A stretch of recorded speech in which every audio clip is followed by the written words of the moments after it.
মাহে রমাদানে আমরা পরিপূর্ণ ইবাদত করতে পেরেছি কিনা, বা যে ইবাদতগুলো করেছি সেই ইবাদতগুলো কবুল হয়েছে কিনা, এবং এই বিষয়ে যে ইবাদত করবার কথা ছিল ইবাদত যদি ছুটে গিয়ে থাকে তাহলে করণীয় কি। আর এ ব্যাপারে প্রথমেই আমরা মুহতারামের কাছে জানতে চাইব, মুহতারাম, মাহে রমাদান কিন্তু দীর্ঘ সময়, প্রায় একটি মাস আমাদেরকে আল্লাহ রাব্বুল আলামিন সুযোগ দিয়েছিলেন, নিয়ামত দিয়েছিলেন। তো এই নিয়ামত কেউ কেউ হয়তো চেষ্টা করেছি, তারপরও নিয়ামত থেকে বঞ্চিত হয়েছি বিভিন্ন কারণে। কারো হয়তো রোজা ছুটে গিয়েছে, কারো হয়তো ইবাদতে কমতি হয়ে গেছে। তো এর থেকে রিকভার করার উপায় কি আসলে? জি, বিসমিল্লাহির রহমানির রহিম, নাহমাদুহু ওয়া নুসাল্লি আলা রাসূলিল কারীম। তো এর থেকে রিকভারি করার ক্ষেত্রে একটা বিষয় হচ্ছে রমজানের পরে যে শাওয়াল মাসের 6টি রোজা, এটার অনেক ফজিলত। যে ব্যক্তি রোজাটা রাখবে সারা এক বছর রোজা রাখার ফজিলত পাবে। এরপরে হচ্ছে নফল রোজা রাখা, আমরা আইয়ামুল বীজের যে রোজাটা রাখা প্রত্যেকটা মাসে, এবং সপ্তাহে 2 দিন রোজা রাখা, এটাও যদি সে অভ্যাস করতে পারে এটা সবচেয়ে ভালো হয়। আর এই ক্ষেত্রে দান সদকা তো সবসময় সে দিতে পারবে। এবং নফল আমরা একজন মানুষ রোজাটা কবুল হলো কিনা কীভাবে বুঝবে, রমজান মাসে আমার গুনাহ মাফ হলো কিনা, এটাও কিন্তু একটা বোঝার বিষয়।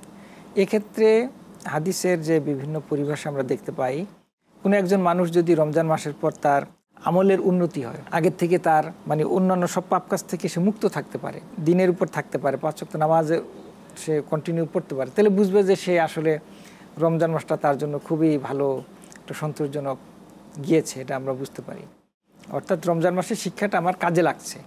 আমি প্রতিনিয়ত যদি দিনের বিধানের উপর থাকতে পারি এবং রমজান মাসে যে সকল কাজ থেকে বিরত থাকছে, এটা একটা শিক্ষা। অন্যায় কাজ, পাপ কাজ, ওই শিক্ষাগুলি আমি এখন কাজে লাগাচ্ছি, তাহলে বুঝতে হবে যে রমজান মাসটা আমার একবারে পরিপূর্ণভাবে আল্লাহর কাছে হয়তো কবুল হয়েছে। যে মুহতারাম, অনেক ক্ষেত্রে দেখা যায় যে আমরা নিয়ত করে থাকি যে মাহে রমাদান আসলে আমরা আমাদের যাকাত আদায় করব, কিন্তু কেউ যদি পরিস্থিতির সম্মুখীন হয়ে ভুলে গিয়ে অথবা যে কোনো কারণে মাহে রমাদানে যাকাত আদায় করতে না পারেন, পরবর্তীতে তিনি যাকাত আদায় করতে পারবেন কিনা? অবশ্যই যাকাত আদায় করতে পারবেন। পরবর্তীতে যখনই সময় পাবেন, এখনই উনি তাৎক্ষণিকভাবে যাকাতগুলি আদায় করে দিবেন। আর যাকাত আদায়ের ক্ষেত্রে কিন্তু রমজান মাসটা কোনো শর্ত না। শর্তটা হচ্ছে 1 বছর পূর্ণ হওয়া। তিনি যেই দিন নিসাব পরিমাণ সম্পদের মালিক হলেন, ওই দিন থেকে কাউন্ট করে 1 বছর যখন পূর্ণ হবে তখনই তিনি যাকাত আদায় করে দিবেন। এটা হচ্ছে বিষয়। এটা রমজান মাসের জন্য অপেক্ষা করার কোনো প্রয়োজন নেই।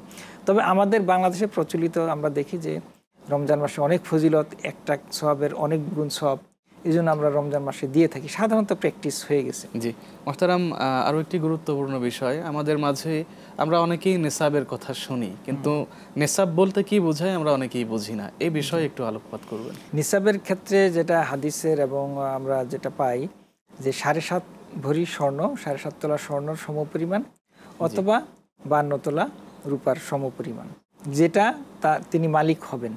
এই পরিমাণ সম্পদের মালিক যদি হন, যদি অর্থ সম্পদ হয়, নগদ অর্থ যদি হয়, তাহলেও কিন্তু যাকাত ওয়াজিব হয়ে যাবে। এবং এই সম্পদটা তার ফ্যামিলি এবং অন্যান্য সকল কস্টিংয়ের পর যদি তার উদ্বৃত্ত থাকে এবং 1 বছর পর্যন্ত থাকে, আল্লাহ তাআলা কিন্তু এখানে দেখেন এই যাকাত ফরজ হওয়াটাকে খুব ইজি করে দিয়েছেন। অনেক ইহসান করেছেন, তার সকল খরচ শেষ, তারপরে তার উদ্বৃত্ত আছে, এবং উদ্বৃত্তটা থাকার সাথে সাথেই যাকাত দিতে হচ্ছে না, উদ্বৃত্তটা তার 1 বছর পর্যন্ত কন্টিনিউ তার থাকতে হবে, তারপরে তিনি যাকাত দিবেন। মুহতারাম, নগদ অর্থের বিষয় যেটি বললেন, নগদ অর্থ কতটুকু পরিমাণ থাকলে তিনি যাকাত আদায় করবেন? নগদ অর্থটা হচ্ছে তিনি 52.5 তোলা রূপার সমপরিমাণ টাকা যদি থাকে অর্থ, অর্থাৎ বর্তমান বাজারে 1 লক্ষ টাকার আশেপাশে, 1 লক্ষ টাকার থেকেও একটু কম যদি আমরা রূপার ভ্যালু ধরি। আর যদি আমরা স্বর্ণের ভ্যালু ধরি, স্বর্ণের ভ্যালু তো এখন অনেক বেশি, স্বর্ণের দাম বেশি যেহেতু, তাহলে 7.5 তোলা ভরি স্বর্ণের 8-9 লাখ টাকা লেগে যাবে। কিন্তু রূপার ভ্যালুটা যদি ধরি, ইমাম আবু হানিফা রাহিমাহুল্লাহ উনি কিন্তু এটা বলেছেন যে যাকাত আমরা যখন কস্টিংটা মানে হিসাব করব, যখন গরিবের কোনটা তাড়াতাড়ি সহজ উপকারে আসে, কোনটা কাউন্ট করলে তাড়াতাড়ি যাকাতটা ওয়াজিব হয়ে যাবে, সেটাকে ধরতে বলেছেন তিনি। এবং সেই সব অর্থাৎ দেখা যাচ্ছে রূপার ভ্যালুটা যেহেতু কম, সুতরাং এইটার ভ্যালুটা ধরলে যাকাতটা তাড়াতাড়ি ওয়াজিব হয়ে যাচ্ছে। এখন দেখা যাচ্ছে রূপার ভ্যালু সম্ভবত 1500 টাকা বা 2000 টাকার কাছাকাছি ভরি, তাহলে দেখা যাচ্ছে 1 লক্ষ টাকা যদি তার উদ্বৃত্ত থাকে 1 বছর পর্যন্ত, তাহলেই কিন্তু তিনি যাকাত নিসাব এর মালিক হয়ে গেলেন। এবং এরপরে তিনি 1 বছর কন্টিনিউ শেষ হইলে ওখান থেকে 2.5% মানে মাত্র 2500 টাকা, জি, অর্থাৎ 40 ভাগের 1 ভাগ।